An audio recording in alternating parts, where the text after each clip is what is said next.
कर्म का फल। एक गांव में अमर नाम के एक बूढ़े और गरीब चाचा रहते थे। उनके परिवार में कोई नहीं था। वह काम नहीं कर सकते थे, इसीलिए वह भीख मांग के खाते थे। उनके घर में एक बिल्ली रहती थी। उनके अकेलेपन की साथी वह बिल्ली थी। अमर चाचा को जो भी खाना भीख में मिलता, उसमें से वह थोड़ा सा उस बिल्ली को भी देते थे। वह गांव बहुत छोटा था। उसमें बहुत कम घरों में लोग रहते थे। गांव के ज्यादातर लोग शहर में ही रहते थे। वह बहुत कम ही गांव आते थे।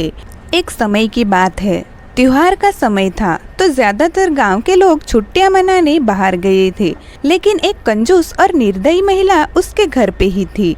उसका नाम मीना था। वह अपने घर में अकेली रहती थी। वह एकमात्र ऐसा घर था जहां अमर चाचा खाना मांगने जा सकते थे। अमर चाचा मीना के घर पहली बार खाना मांगने जाते हैं।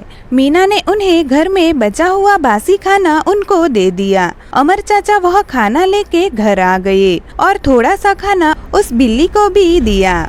2-3 दिन ऐसे ही चलता रहा। अमर चाचा खाना लेने जाते और मीना मन मार कर उन्हें खाना दे देती।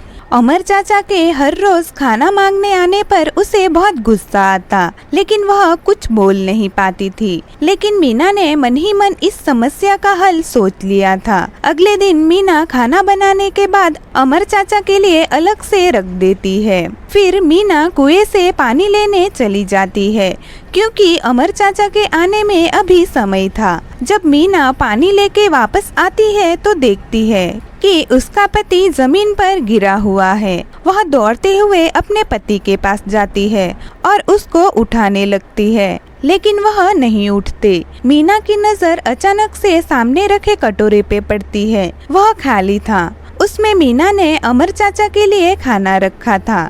मीना का पति शहर में काम करता था। वह शहर में ही रहता था। वह छुट्टियां मिलने पे घर आया था। सफर की वजह से उसे भूख लगी थी, इसलिए उसने सामने रखा खाना खा लिया और वह जमीन पर गिर गया, क्योंकि मीना ने अमर चाचा से छुटकारा पाने के लिए खाने में जहर मिला दिया था। इसलिए वह खाना खाने के बाद मीना का पति मर गया। मीना अब रो पड़ी। उसे अपने किए कर्मों के लिए पश्चाताप होने लगा। उसके बुरे कर्मों की सजा उसे मिल चुकी थी। मीना अब कुछ भी बदल नहीं सकती थी। ये मीना के कर्मों का फल था। बुराई का अंत बुरा ही होता है। सीख, हमेशा अच्छे काम करे और दूसरों की मदद करे।